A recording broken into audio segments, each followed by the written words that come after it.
Chicano set himself in opposition to the Anglo-majority society. In his need to develop an identity, he set himself in opposition to being different from the technology, the sense of distance from one's family, the disengagement that we saw Anglos as having, their mechanistic interests, the fact that they did not have a soul, in our opinion, so that what we showed them that we had was definitely a soul. So maybe that had something to do with our need to kind of reify this spirituality in a more simplistic way without pursuing, as you say, into a more critical view of it. That's another possibility.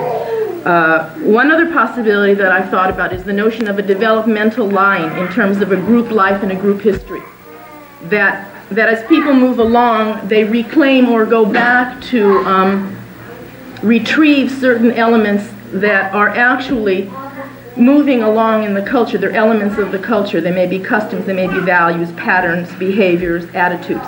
They move along, but some of them get locked into time spans because the elements don't all move at the same time and in the same way. But they make up what we experience as culture.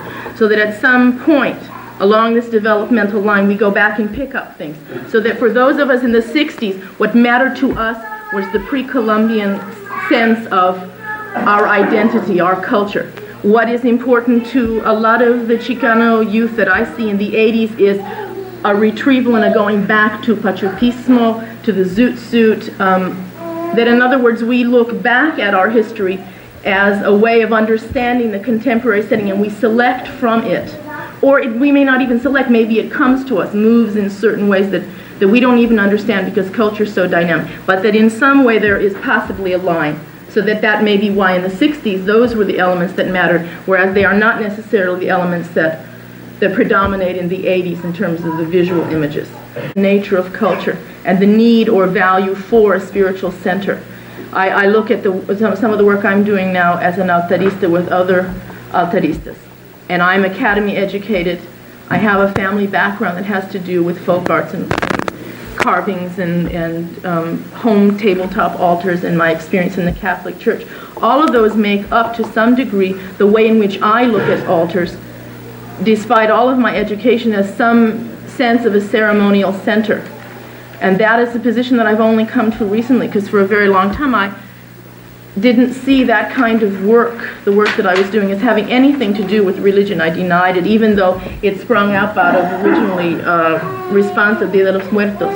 So I'm saying that there are certain manifestations that we have in our art forms that have something to do with elements of the culture that keep right on moving, even though their forms change. And I think part of our error in understanding what we do is that we confuse the substance of culture with the form. The form is tradition.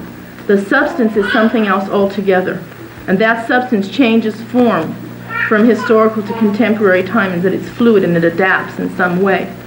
And I think we need to look at how our forms change. We have to look past the form as well to look at the essence of what it was in pre-Columbian or indigenous symbols that we needed, that is part of what we are culturally.